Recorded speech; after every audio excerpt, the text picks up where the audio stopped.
Hi guys, this is Ate Zen from Easy Excel with Zen.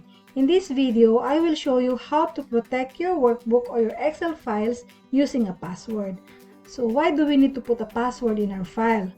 For the simple reason that we need to secure our files from other users. This is applicable for those who are maintaining confidential files.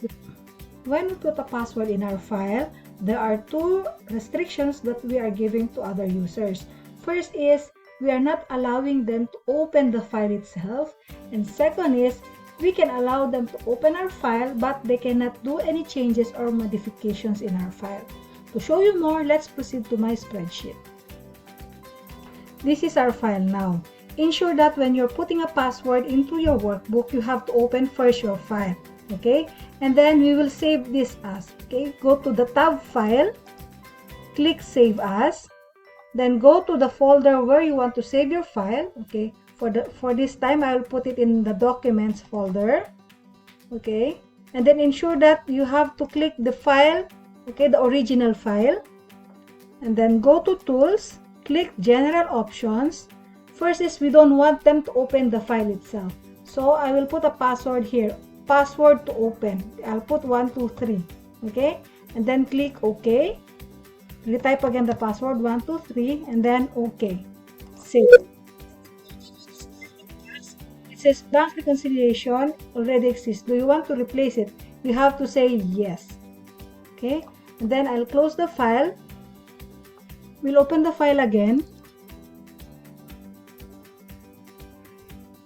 So we cannot open the file now. We have to put the password in order for us to open the workbook.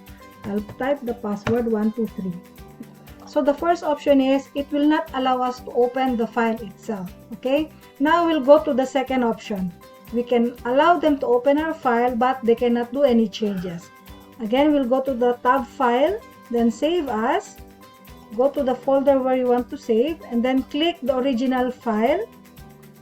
Go to tools, then choose general options.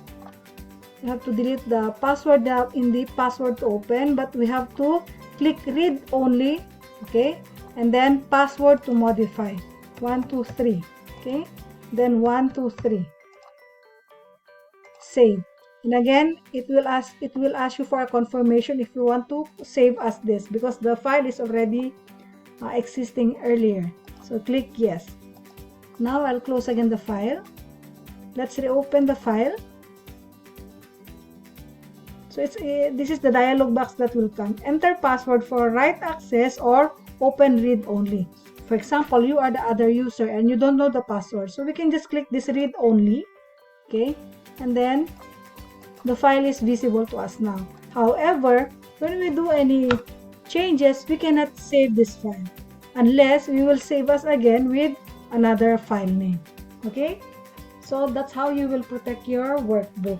Again, when you put a password, it's either you will not allow them to open at all, so you will just choose file, save as, and then where you want to save, and then copy that or click that the original file, click tools, and then choose options, and then put the password. Okay, and this read only should not be ticked. You should remove the check mark. So password to open, you have to put a password there. Second is, if you want the file to be visible to others, you can put a password here in the password to modify, then click read only. So the moment they will open your file, they can choose read only options. Okay, so that's it for now. I hope you were able to understand how to protect your workbook or your Excel files with a password, so that other people will not be able to open it or will not be able to modify your files. So thank you everyone. God bless. Keep safe. Don't forget to subscribe to my channel and share this to your friends. Bye.